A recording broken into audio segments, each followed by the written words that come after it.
There are a few things that make you stand out from the crowd when it comes to your brand. Obviously, there is your design, but there is also your brand voice. But what is your brand voice? Maybe you've heard it talked about before and you're like, Holly, what the hell does that even mean?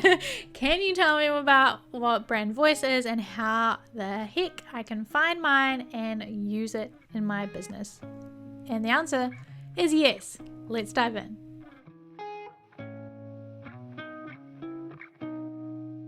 Hello and welcome to Brand Your Passion, the show that helps you turn the thing you love the most into something that people know and love you for. I'm your host, Holly Arnett, the brand coach for creatives, and I'm on a mission to make the world a more creative place, one brand at a time. If you're ready to get more eyes on your work, more dollars in your pocket, and more creativity in your life, you're in the right place. Welcome. Let's brand your passion.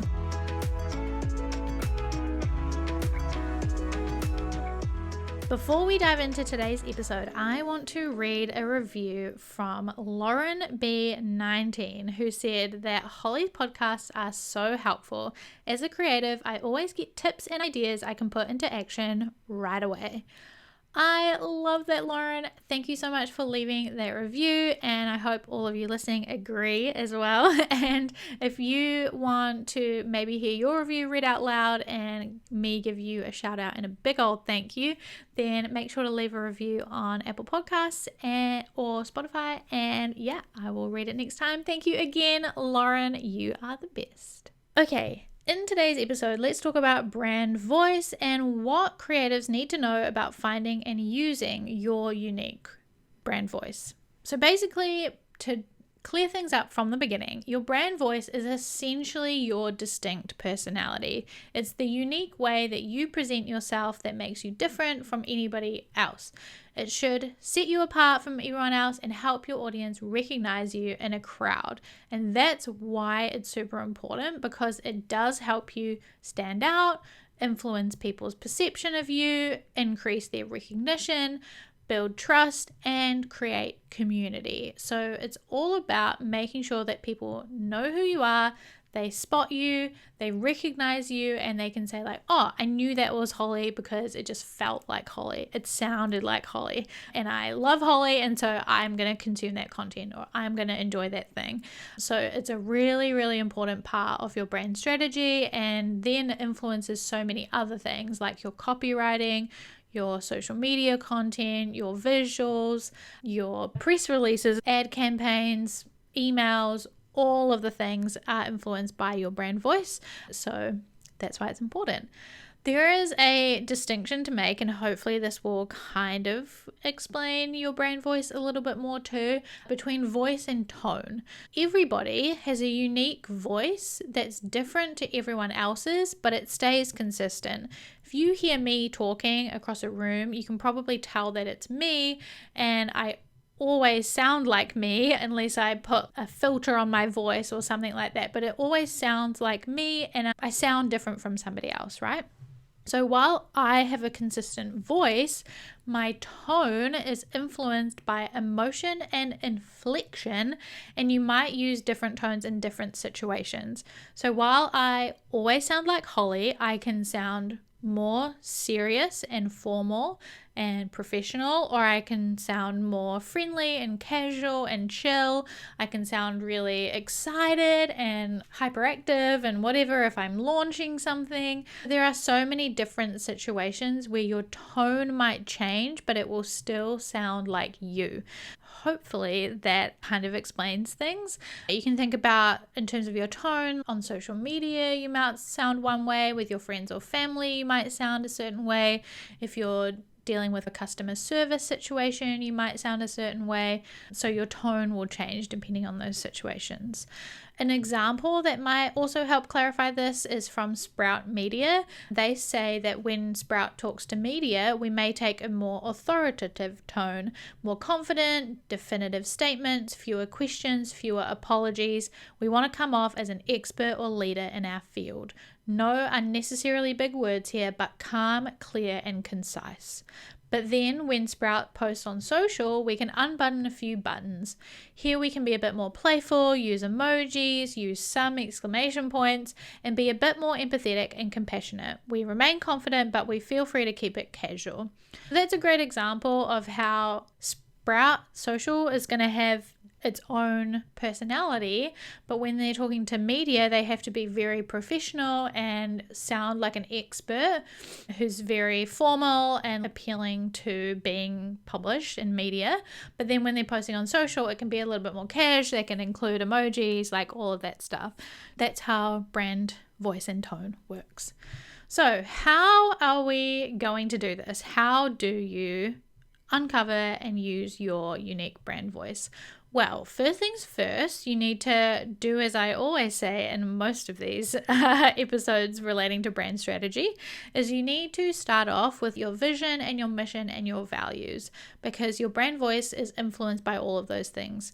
So if your vision, like mine, is to make the world a more creative place, one brand at a time, my mission is to help creatives build their brand so that they can share their work, grow their audience, and own their moxie. And then my values, I have a range of different values about creativity, providing value, cheering creatives on, all of that stuff will then inform the way that my brand voice manifests, because I want to have a brand voice that appeals to creatives and talks about making the world a more creative place and feels creative and is based on cheerleading and supporting people and feeling really encouraging and inspiring and all of those things.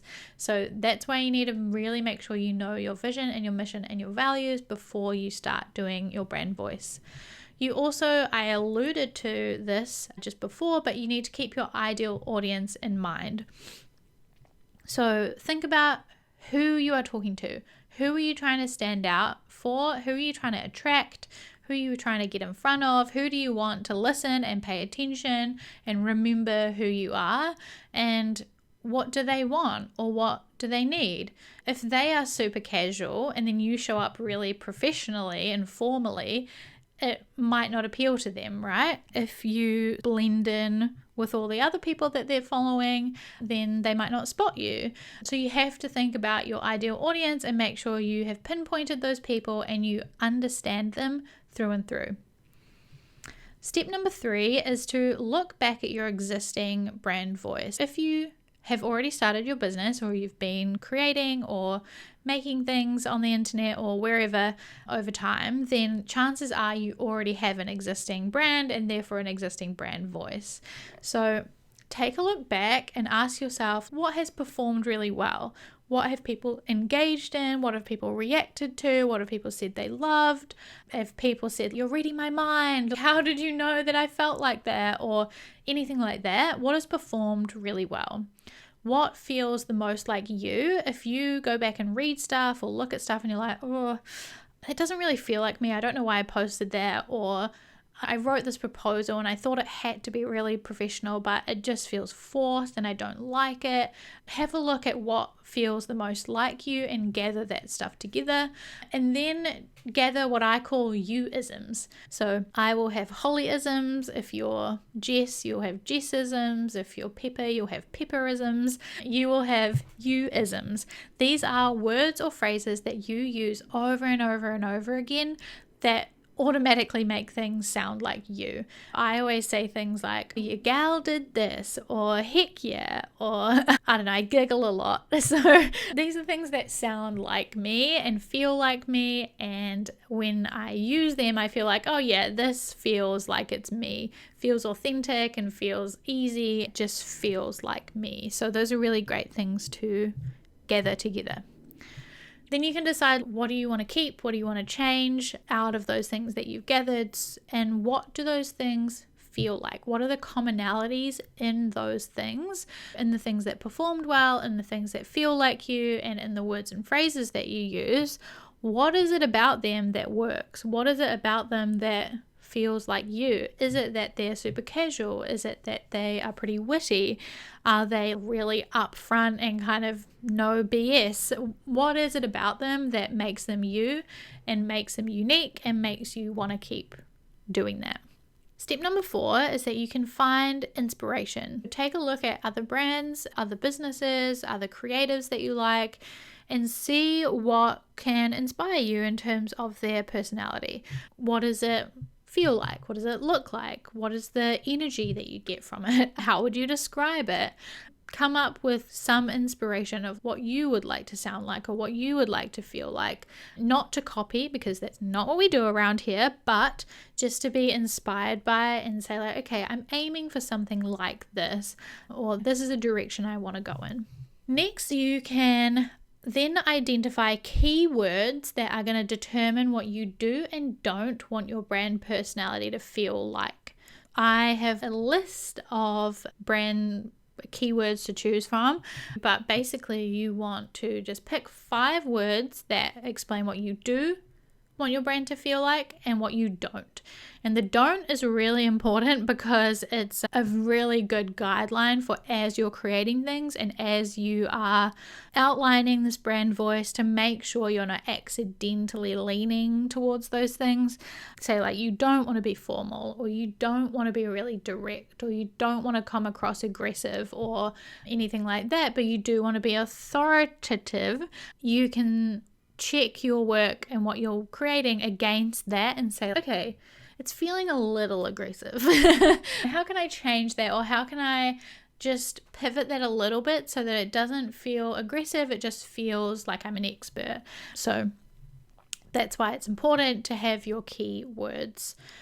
Next, you can choose a brand archetype that aligns with your brand's personality. And I've done a whole other episode on brand archetypes, so I will link to that. But a brand archetype is essentially, there are 12 common characters that every brand usually fits into, 1 or 2 of them. They are based on common characters that we encounter in books and movies and TV shows and any kind of story that group people into these general characteristics. For example, there's the hero or the sage, which is a really wise person. Think Gandalf or Dumbledore or Yoda. These are characters that you understand and have very clear personality traits and goals and kind of ways that they show up in the world. And so it's a really useful tool. Maker and Moxie is the creative magician or magical creative, whatever you want to say, whatever way you want to say it, which basically is a combination of the magician and the creative. When I am writing or creating things or working on my brand voice, I can have the creative magician in my head and go, okay, I want to make sure that what I'm writing feels magical and creative and is giving off or evoking those feelings of magic and transformation and wonder and awe, and also creation and making and bringing something to life and being really empowered by those things. So it's a really useful tool for you to use to really narrow down what your brand personality and your brand voice is, and then also create a brand that's really easy for your audience to understand, because everybody understands and relates to and gets these brand archetypes. So if you create a brand that is really very clearly a certain archetype, I'm not saying that someone is going to say Maker and Moxie is the magical creative, but they are going to get that feeling. They're going to understand what I'm all about, and they're going to say that's for me or that's not for me. And that's what we want for you too, is for you to be able to stand out and people say, oh my god, it's so clear what they're about, I love it, I understand it, and I want more of it.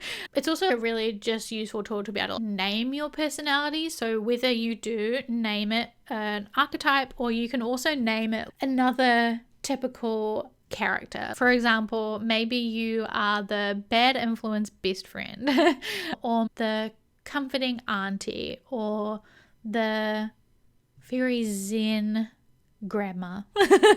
I don't know. You can name it whatever you want to name it, but it can be useful to name your personality or your brand voice. Step number 7 is to also describe how that person would act at a party. So whether you decide to go with the archetype or you then also want to name it the Zen grandma or whatever I said, then you can describe like, okay, if the Zen ma, let's call it the Zen ma, if the Zen ma walked into a party, what would they do? How would they act? Who would they talk to? What would they drink? How long would they stay? Who would they want to hang out with? What food would they eat? What would their favorite part of the party be? What would they be wearing? This is really useful to, again, personify your brand voice and make it really clear how you would act and how you will act. This can translate because you can say on social media, I'm going to treat social media like this party, and I'm going to show up on social media as the Zen ma. And that means I'm going to write about this kind of stuff, and it's going to feel this way, and I'm going to be dressed, aka designed, this kind of way. It really translates well to actually what you are making in your business and in your brand. So once you've done that, step 8 is to outline all of those details, narrow everything down, get rid of stuff that doesn't make sense or that doesn't feel aligned with what you're trying to do, and then fill in information that's missing so that you have a really robust description of your brand voice and your brand personality. And then pull it all together so that you have a page that explains your keywords, a description of your brand voice, some do's and don'ts of your brand voice, like I do sound like this, I don't sound like this, and some examples either from inspiration that you found or from the exercise that you've done about your brand archetype or how your person would act at a party.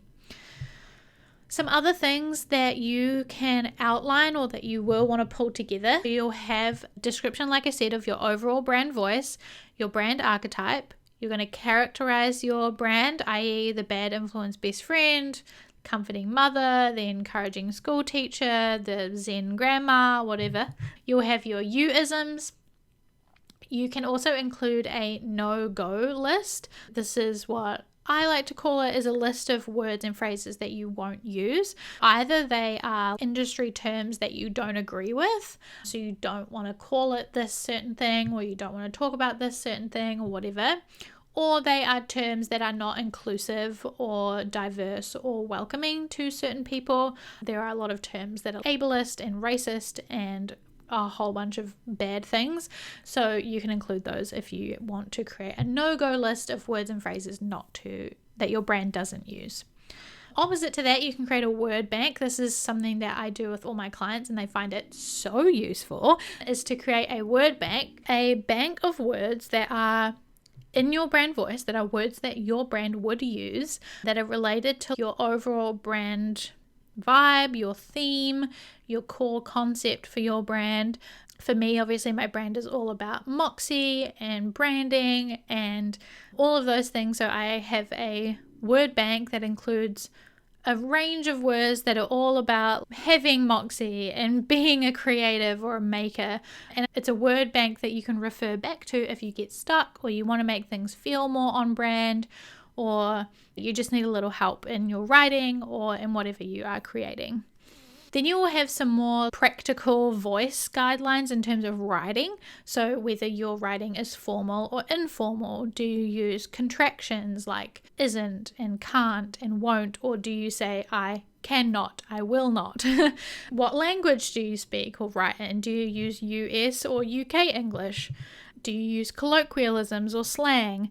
In terms of grammar, do you use Oxford commas? When you say and, do you write the full word? Do you use ampersands? Do you use pluses? When you write numbers, do you write the full word or do you use the numerical glyphs? These are all really practical writing guidelines that can be helpful for you to remember and to make sure you keep things consistent. But then also if you then hire a copywriter or a social media manager or someone to do your PR or an assistant who answers your emails, they have that information that will make sure it always sounds like you. So when you have done that, step 2 is to implement and start using your brand voice. You can always refer back to your brand strategy, which will include this brand voice information. You can check in to see if what you're writing or creating aligns with this brand voice strategy. You can use your you-isms and your word bank when you are stuck. You can use your brand personality and your brand voice to inform your visuals when you are creating your brand identity and any applications onto packaging or your website or anything like that. And then you can come back and refresh your brand voice whenever it's needed. Every so often, regularly, you should be checking in with your brand strategy, and that includes checking in with your brand voice to make sure it still feels aligned, you're still on board with this strategy, and it feels like the right brand voice for you.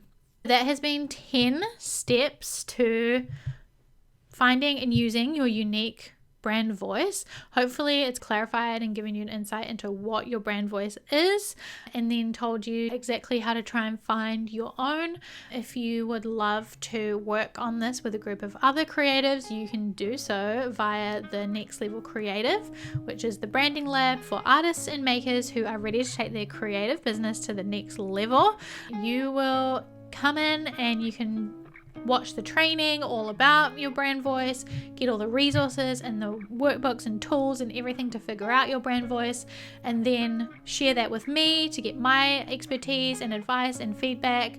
Share it with the community so that other creatives can give you feedback, or you can celebrate that you found your brand voice finally, and we can all cheer you on and celebrate you. So if you want to do that, head to thenextlevelcreative.com.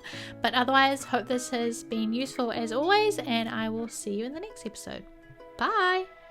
Thanks for listening to this week's episode of Brand Your Passion and choosing to spend time with me learning all about branding, business, and all things creativity. You can find more episodes just like this one at makerandmoxie.com/podcast.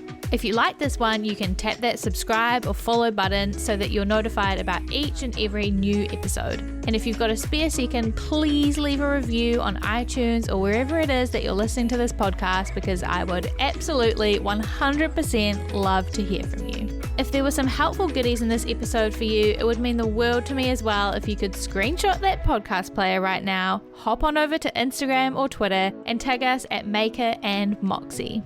By subscribing, reviewing, and sharing, you're helping reach more creators just like you, so that together we can make the world a more creative place, one brand at a time. We can't achieve this mission without you, so your support means the absolute world. I will talk to you in the next episode, but until then, keep creating.